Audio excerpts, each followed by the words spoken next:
ایک شخص ایک چھوٹے سے ادارے میں کام کرتے تھے۔ آمدنی بھی کچھ زیادہ نہیں تھی اور وہ اپنی زندگی بھی نہایت سادگی سے گزار رہے تھے۔ البتہ اپنی مختصر سی آمدنی میں سے وہ ہر ماہ کچھ نہ کچھ بچت کرتے رہتے تھے۔ ان کی ایک بیٹی تھی۔ بیٹی جب بڑی ہوئی تو انہیں بیٹی کی شادی کرنی تھی، اور شادی والے دن انہوں نے بیٹی کی شادی پر کچھ زیادہ خرچ نہیں کیا۔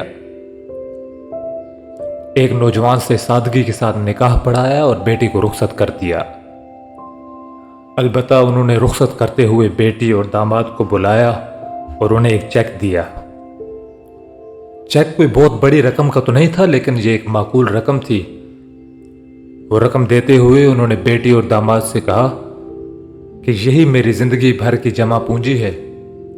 جو میں چاہتا تو تم لوگوں کی شادی پر مختلف رسومات میں اڑا سکتا تھا، لیکن میں نے یہ مناسب سمجھا کہ اس رقم کو میں تم لوگوں کے حوالے کروں۔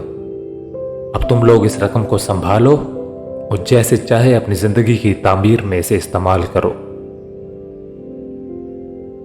شادی کے بعد اس لڑکی اور داماد نے آپس میں مشورہ کیا اور وہ اس بات پر پہنچے کہ انہیں اس رقم سے ایک کاروبار شروع کرنا چاہیے۔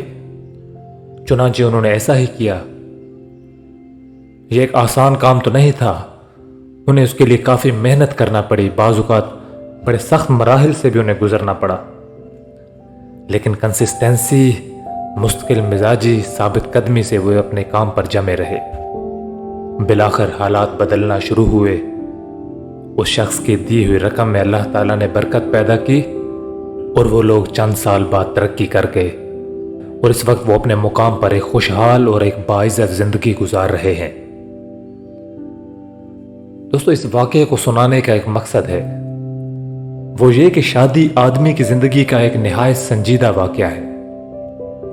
وہ دھوم مچانے کا دن نہیں، بلکہ زندگی کی ذمہ داریوں کا احساس کرنے کا دن ہے۔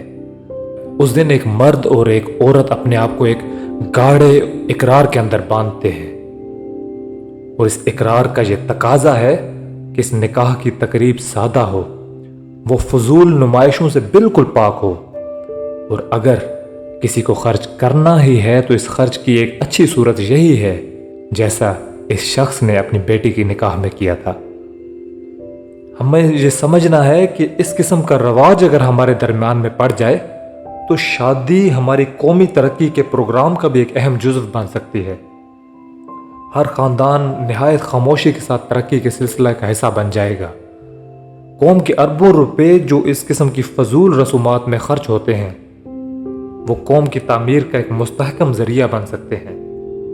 وہ ہماری نیشنل اکانومی کے منصوبے کا ایک جزو بن سکتے ہیں۔ اور یہ ہم اچھی طرح سے سمجھتے ہیں کہ جب ایک قوم اپنی معیشت کی وجہ سے اوپر اٹھتی ہے تو وہ صرف ایک اکانومی کا واقعہ نہیں ہوتا، وہ ایک اقتصادی واقعہ نہیں ہوتا، بلکہ بے شمار دوسرے پہلوؤں پر بھی قوم ترقی کر جاتی ہے۔ اس واقعے کو ذہن میں رکھتے ہوئے جہاں تک ممکن ہو سکے ہمیں اپنے ان فضول رسومات اور ان رواجوں کے سامنے کھڑا ہونا پڑے گا۔